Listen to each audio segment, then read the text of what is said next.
Bonjour à tous. C'était un jeudi 27 Nissan 1991, plutôt 5751. Le rabbi est revenu de la tombe de son beau-père, où il allait souvent, et après la prière de Mincha et de Harvit, il a dit un discours qui a remué énormément les chassidim.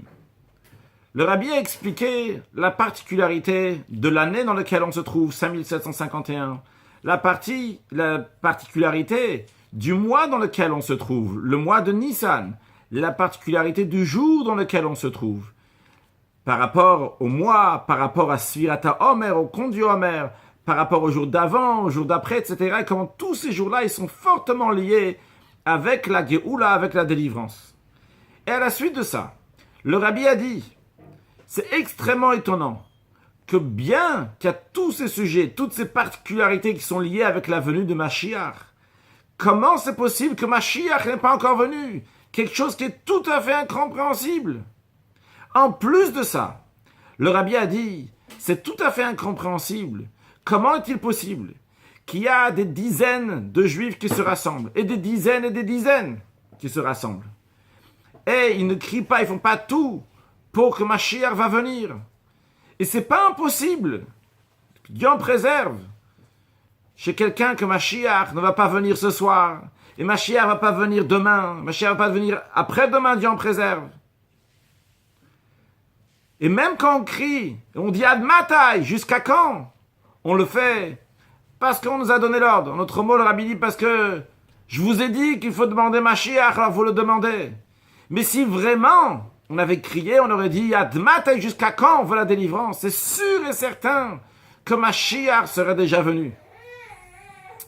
Le rabbi a dit, qu'est-ce que je peux faire encore pour que tout le monde va crier et vouloir pour de vrai la venue de Mashiach, alors que tout ce qui a été fait jusqu'à présent, et que tout le monde va faire ce qu'il faut pour amener la venue de Mashiach, alors que tout ce qui a été fait jusqu'à présent n'a pas aidé, et la preuve c'est qu'on se trouve encore en exil, et pas juste en exil, parce que Mashiach n'est pas là, mais même dans le travail divin spirituel, on se trouve aussi en exil.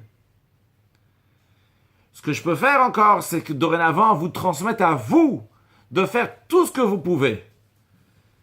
Des lumières de taux dans des réceptacles de tikkun, une expression pour dire faire des choses qui sont impossibles dans le possible, des choses qui sont surnaturelles dans la nature. Donc des lumières de taux dans des réceptacles de tikkun pour faire venir la venue de Mashiach. Tout ce que je peux faire encore pour, et que Dieu fasse, qu'on va trouver 10 personnes qui vont s'entêter et dire absolument, faire tout pour avoir la venue de Mashiach. Parce que le peuple juif est connu pour être un peuple qui est Am She'oref, un peuple à la nuque raide. Donc il peut être traduit négativement. On est têtu, c'est vrai. Mais le rabbi dit, c'est traduit aussi positivement. Vu qu'on est têtu, on va s'entêter tout faire pour faire venir la venue de Mashiach. Le rabbi dit, ce que je vais rajouter encore, c'est donner à chacun de vous une shlichut mitzvah pour la tzedaka, c'est-à-dire, en autre mot, le rabbi dit, je vais donner $1 pour que vous allez mettre à la tzedaka, parce que la tzedaka a une grande force qui amène à la délivrance. Donc, je vais vous donner $1 pour mettre à la tzedaka. Ma part, je l'ai faite. Et maintenant, faites tout ce que vous pouvez pour amener la venue de Mashiach. Et que Dieu fasse qu'on trouve 1, 2, 3 personnes qui vont trouver un moyen, un conseil, quoi faire, comment faire pour faire venir la venue de Mashiach. Et l'essentiel, que ça se passe concrètement. Alors, ça c'est la sikha du rabbi, les mots du rabbi. Quoi faire? À nous de réfléchir. On peut s'imaginer ce qui s'est passé après, comment les chassidim se sont rassemblés pendant toute la nuit, jeudi soir. Comment faire avec toutes sortes d'idées qu'il peut y avoir. Et à la suite de ça, il y a eu une sikha du rabbi le Shabbat juste après, donc Shmini 2 jours plus tard, 9 jours plus tard, encore une sikha Tazria Metzora, et encore une semaine plus tard, une sikha Acharemot Gdoshim, donc dans lequel chacune de rabbi a évolué, a expliqué ces notions-là, comment il faut les concrétiser. Mais en attendant qu'on va faire en vidéo prochain discours du rabbi, le rabbi a lancé comme ça la chose. À nous de réfléchir. Alors, réfléchissons, qu'est-ce qu'on peut faire pour amener la venue de Mashiach now? Excellente journée.